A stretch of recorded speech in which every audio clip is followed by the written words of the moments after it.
அங்கே போனால் மேலே ஒரு 20 கிலோமீட்டருக்கு மேலே ராவுத்தர் பாதை போட்டு ப்ரொடக்ஷன் அது வெளியே போகாது, ஜீப் மட்டும்தான் போகும். காரை விட்டு இறக்கிட்டாங்க, ஜீப்பில் ஏறிட்டாங்க.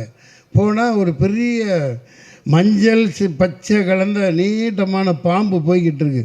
ஐயோ பாம்புங்கிறேன், டக்குன்னு பார்த்து சார் வாயை முத்திட்டாப்புல அசிஸ்டன்ட் டைரக்டர். ஐயோ ஹீரோயினி ஓடி போயிரியா, நீ சத்தம் போடாத பேசாமல் வா. அந்த மாதிரி ரொம்ப ரிஸ்கான இடங்கள். அதுவும் இந்த ஒரு கதாநாயகி அப்போ போயிட்டாங்கன்னாங்க.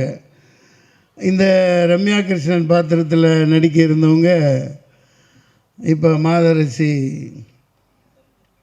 சரண்யா மேடம், சரண்யா நடிச்சிட்ருக்காங்க இல்லையா, அவங்க தான் நடிக்க இருந்தது. வந்தாங்களாம், பார்த்தாங்களாம் இந்த மாதிரி பாம்பு யானை இதெல்லாம் பார்த்துட்டு மலை மேலே ஏற முடியாதுன்ட்டு அப்படியே போயிட்டாங்க.